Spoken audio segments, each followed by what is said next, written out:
As part of this week's video on the future Habitable Worlds Observatory, I interviewed Mark Clampin, the director of the Astrophysics Division at NASA. If you haven't seen that video yet, I'll link it below so you can watch that for some context. And I had to edit our interview down so that it could fit into that shorter video. So here is the full unedited version of my chat with Mark, including, like the Habitable Worlds Observatory, but also his career path from university to the director of Astrophysics Division at NASA.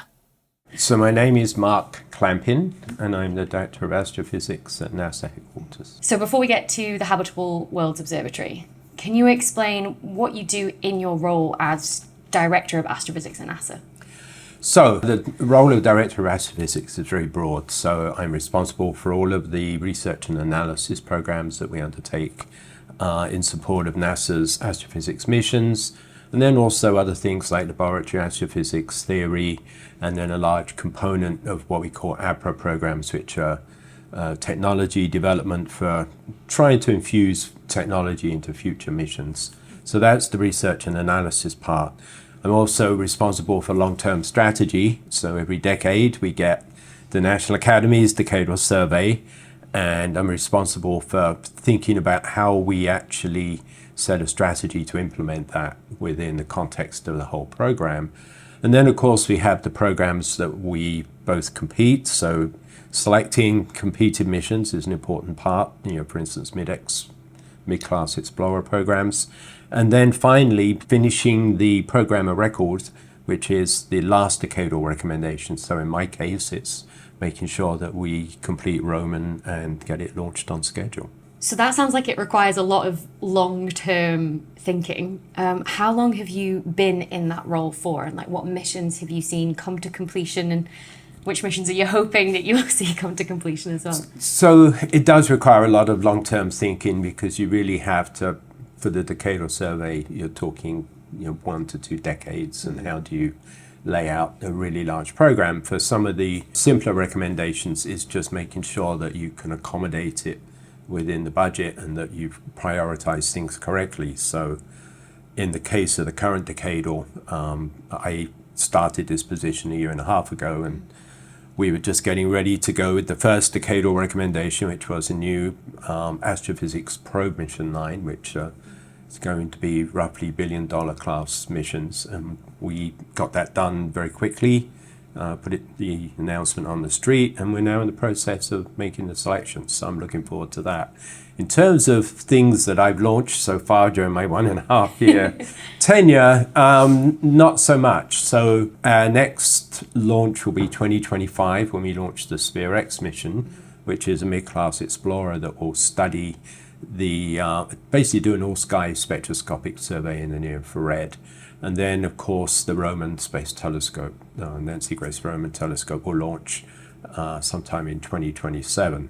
The only thing I've launched so far is a mission called Gusto, which is what we call a mission of opportunity. So it was kind of an experiment that I inherited from my predecessor, and it's a terahertz observatory that was designed to map the galactic center and the Large Magellanic Cloud. And it was unique in that it wasn't a free-flying mission, it was a balloon mission. So there was a lot of challenges getting it to the Antarctic and getting it launched. And we really got down to the last few days before the window closed for launching balloons in the Antarctic for this season. But we got it launched, and it set a new record. It flew for 57 days. Amazing. So, and did really great science. They got all of their science goals completed, which is always the most important thing, right? So yeah, fantastic. You must be proud to have that first one under the belt, definitely. Yes. So let's talk about Habitable Worlds. This is one of the projects that came out of the Decadal Survey, and it's now been chosen for funding, which we're all very excited about. Can you speak a little bit about the decision-making process on that? Why was Habitable Worlds chosen over something like LUVOIR, which I think possibly maybe a few people might have heard of and become familiar with?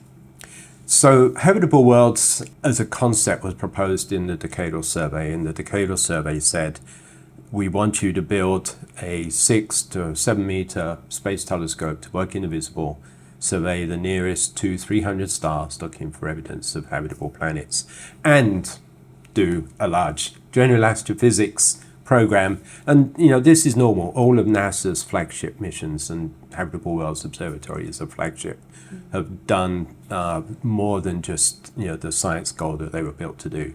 Webb, for instance, was built to do the first galaxies, but it's doing science across, a wide range of different fields.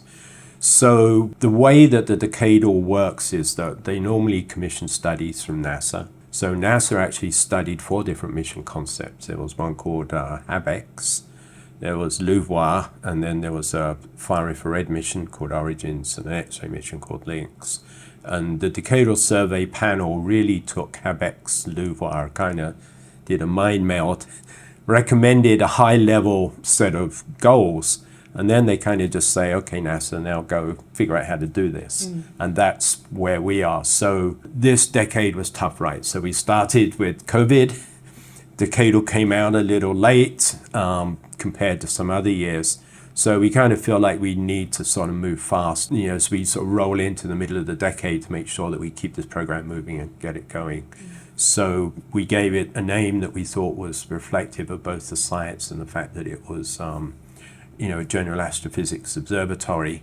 And what we're doing right now is really spending a lot of time talking about it with our stakeholders in the US. And then we're also working with the broader science community to get people excited about it, because one of the things I've learned over my career is you can't build these big missions if the community isn't with you. So we've created this group we call START, which is really looking at the science trades, the architecture that comes from those science trades and what that means for technology. And we've, I think, got about 1,000 people in different working groups now, and they're looking at science trades for the general astrophysics, looking at how we do the exoplanet survey, and really getting people engaged in thinking about the telescope, what it should do, and how we should put the program together.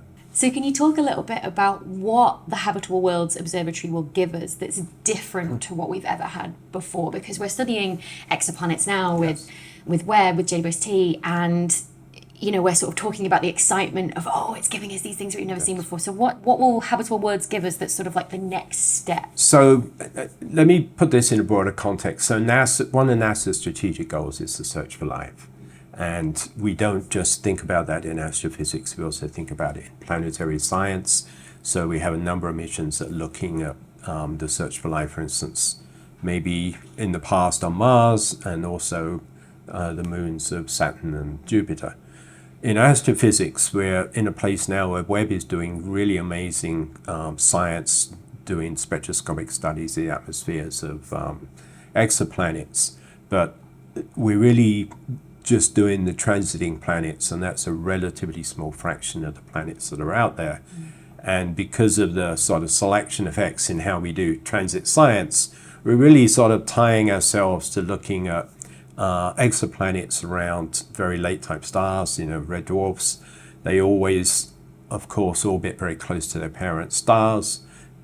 Red dwarfs are very active, so we're kind of not looking at the largest fraction of exoplanet systems out there. And I think as we look at the next step in how we move forward in the search for life outside our own solar system, the decadal felt it was important to start looking at solar type stars and really, get away from that sort of selection effect. And one of the ways you do that is by starting to do direct imaging, which of course brings a whole series of challenges, beating down the light from that star and then being able to image so close to it at the same time is very challenging.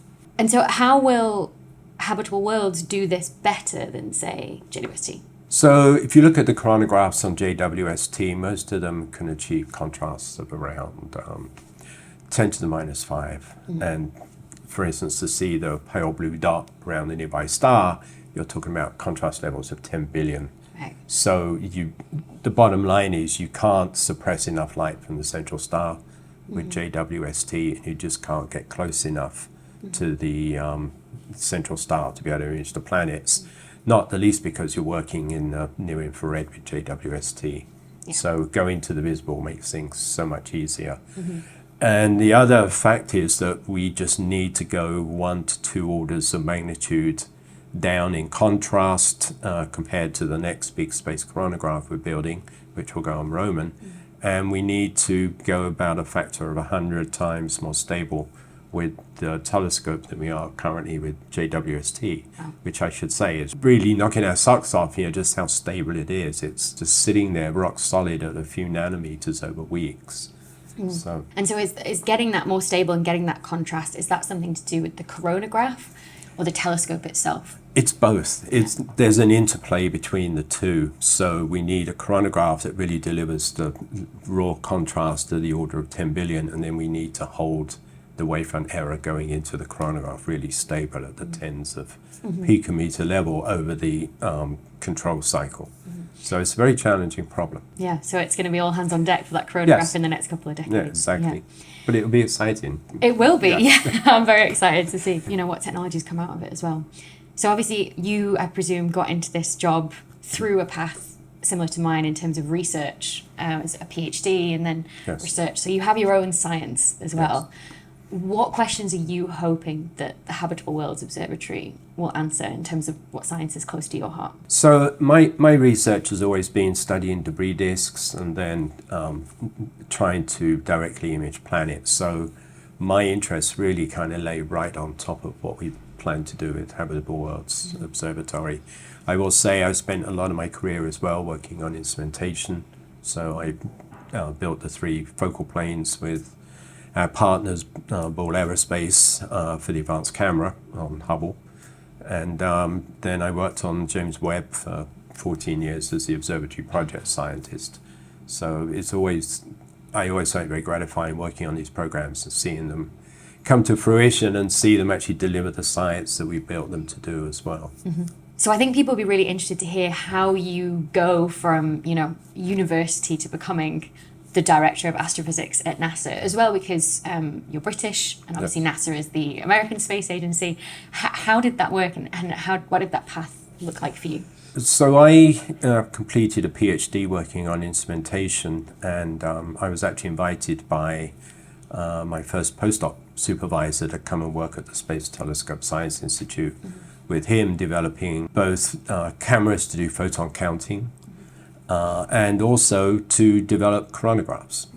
So he had this idea just after the Challenger disaster that given that Hubble wouldn't fly for a few years, it would be a great idea to figure out how coronagraphs actually work on the ground, so he would have a better idea of how to use them once the Hubble was, the image quality was prepared.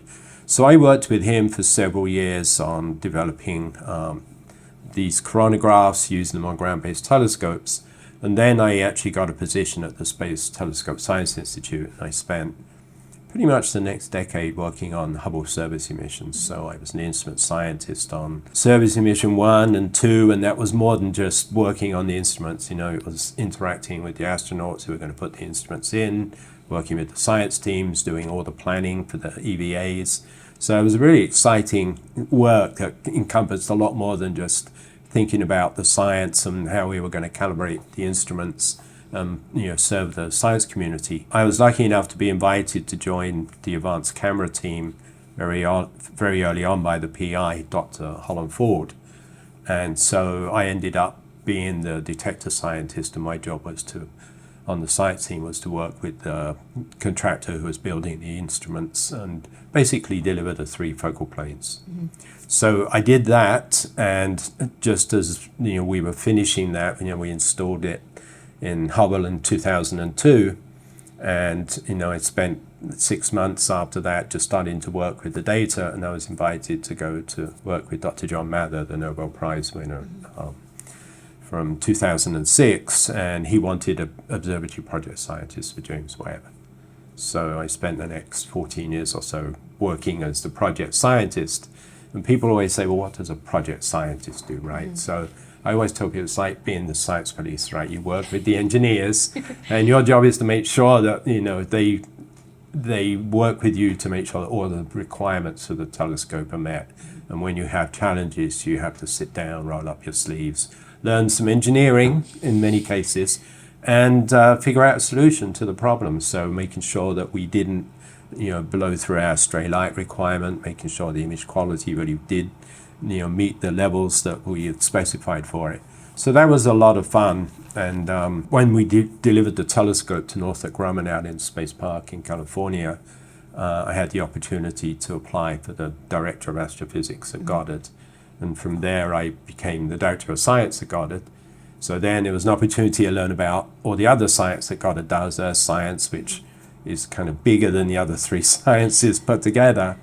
And from there, I had the opportunity to apply for the astrophysics job at headquarters. So lots of stepping stones. Yes, a lot of stepping stones, and a lot of people to help me along the way. And I personally feel it's really important to mentor the next generations as you go forward, because people helped me get my step up, and I think it's really important that we really focus on making sure, one, that we have a diverse community of leaders coming forward in the next generation. So, with your big picture hat on as Director of Astrophysics, what do you think will be one of the biggest changes in sort of how we do astrophysics, or in the next decade?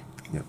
So I think one of the biggest changes will be how we work with data. Mm-hmm. So we're just at that point now where we have missions that are generating what everybody calls big data, right? So Euclid is starting to do these big all-sky surveys.